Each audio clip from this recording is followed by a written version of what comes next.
আল্লাহ পাক আমাদেরকে তৌফিক দান করুন। তবে তো ভাই বোন, এই জন্য পাশাপাশি মহিলা ইউনিয়ন দেশের জন্যই করেছে, ইসলামের জন্যই করেছে, মানবতার জন্যই করেছে।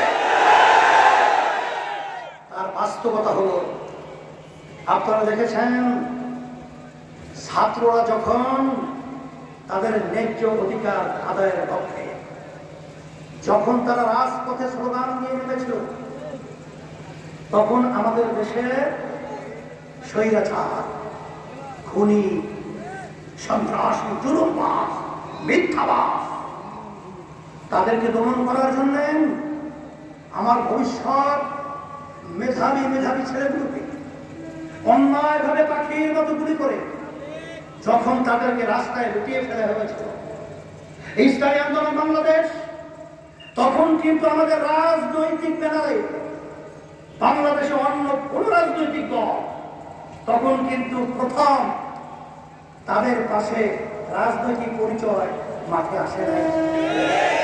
তখন ইসলামী আন্দোলন বাংলাদেশ আমরা চিন্তা করেছি যে যত ভয় হোক, যত গুলি আসুক, আজকে এই জুলুম সহ্য করা যায় না, আজকে এই খুন সহ্য করা যায় না, আজকে এই ন্যায্য অধিকারকে ধ্বংস করবে এটা মানা যায় না। আমরা আমাদের সমস্ত শক্তি নিয়ে সমস্ত সহযোগী সংগঠনগুলো বাংলাদেশে আওয়াজ তুলেছি, আর জালিম সরকার হাসিনা ভারতে বাংলার জমিন থেকে বাধ্য হয়েছে।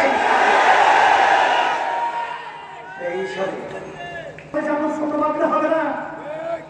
যখন কোনো বাতিল, যখন কোনো নাস্তিক, যখন কোনো ইসলাম বিদ্বেষী চক্র বাংলার জমিনে বিদায় যখন মাথা উঁচু করে, তখন তাদের দাঁত ভাঙা জবাব দেওয়ার জন্য ইসলামী আন্দোলন বাংলাদেশ যখন রাজপথে আসে, ওদের তরিকা ভয় পেয়ে থরথর করে কেঁপে ওঠে। সেটা কি মুখে বলছি না বাস্তবতা হচ্ছে? আপনারা দেখেছেন যখন আমাদের বাংলাদেশে শিক্ষা সিলেবাসের মধ্যে আমাদের ভবিষ্যৎ প্রজন্ম সন্তানদের নাস্তিক বানাবার যখন প্রক্রিয়া চালু করেছে, তখন ইসলামী আন্দোলন বাংলাদেশ এর প্রতিবাদে সারা দেশব্যাপী যখন আন্দোলন সংগ্রাম করেছি, তখন পাঠ্যসূচি থেকে সেই বইগুলো সরাতে বাধ্য হয়েছে।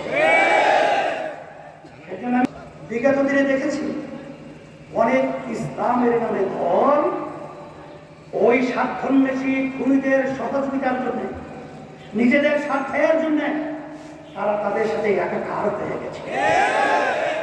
এখন তারা কি করবে, আসলে তাদের কোনো পরিবর্তন আসছে কিনা এটাও তো দেখার সময় আছে। বলেন কথা ঠিক না? সেই হিসাবেই আমরা আলহামদুলিল্লাহ সমস্ত ইসলামী দলগুলোর সাথে যোগাযোগ রক্ষা করছি এবং দেশের জন্য, মানবতার জন্য, মানবতার কল্যাণের জন্য, ইসলামের জন্য যেখানে স্বার্থ নিশ্চিত তৈরি আছে, আল্লাহ আমাদের সেখানে জোটবদ্ধ হয়ে ইসলাম দেশ মানবতার পক্ষে আমরা আলহামদুলিল্লাহ কাজ করার অঙ্গীকার ব্যক্ত করছি।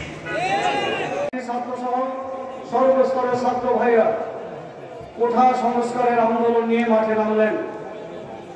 কোঠায় থাকবে না বললে ঘোষণা দিলেন, আবার হাইকোর্টকে ব্যবহার করে নামলেন, আন্দোলন করলেন, দাবি করলেন। এই ছাত্রদের কোঠার দাবির পক্ষে চরমনাই নেতৃত্বে সর্বপ্রথম রাজনৈতিক ব্যানারে মাঠে ময়দানে হাসিনা ছাড়া দ্বিতীয় ব্যক্তি আর বাংলাদেশে নয়। মুক্তিযুদ্ধের চেতনা আর উন্নয়নের স্লোগান দিয়ে যত আকাম উকাম আর কুকাম আছে, যত খারাপ দুর্নীতি, সন্ত্রাস আর খুন সন্ত্রাস আছে, সব কিছু